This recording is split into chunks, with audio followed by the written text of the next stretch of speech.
মহারাষ্ট্রের পুনেতে অনুষ্ঠিত ভারতীয় ছাত্র সংসদের 14তম পর্বে অংশগ্রহণ করে তৃতীয় স্থান অর্জন করে রাজ্যের মেলাঘরের যুবক শুভম নম। শুভম ভারতীয় রাজনীতিতে মতাদর্শ ও ভারতীয় শিক্ষা ব্যবস্থা নিয়ে আলোচনা করেন। সে জানালো 8 থেকে 11 ফেব্রুয়ারি 3 দিন ব্যাপী চলা এই ছাত্র সংসদে গোটা দেশ থেকে যুবকরা প্রতিনিধিত্ব করে। পাশাপাশি তিনি অভিমত ব্যক্ত করেন, ভালো মানুষ রাজনীতিতে আসলে ভালো কিছু করার সুযোগ বেড়ে যায়।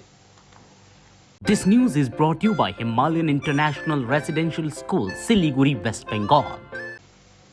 দেখুন, আমি প্রথমত ত্রিপুরা সব যুবকদের আহ্বান করবো যে আসার জন্য রাজনীতিতে, কারণ কি এখানের যে আমাদের ত্রিপুরার যে ফিউচার এবং এখানের যে যা হচ্ছে, আমি এসে দেখলাম যে মানে অনেক ইয়াংরা এখানে আসছে, ঠিক আছে, যে যারা ইয়াং যে ইউথকে আগামী নেওয়ার জন্য, যে সমাজের মধ্যে সমাজ সেবা করার জন্য।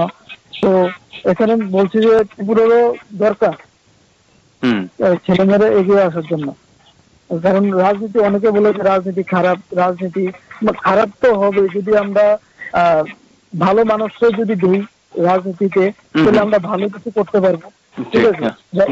ইউথের মধ্যে যে একটা ক্যাপাসিটি থাকে যে আমি একটা কিছু একটা করবো সমাজের জন্য, আমি একটা কিছু করবো, ঠিক আছে, তো এটাই বলতে চাইছি। সিজা ইনস্টিটিউট অফ কিডনি সায়েন্সেস কিডনির জটিল রোগের চিকিৎসার জন্য এক উৎকৃষ্ট প্রতিষ্ঠান, যেখানে উত্তর পূর্ব ভারতের প্রথম এবিও অসামঞ্জস্য কিডনি প্রতিস্থাপন এবং মৃত ব্যক্তির কিডনি প্রতিস্থাপন করা হয়। এখানে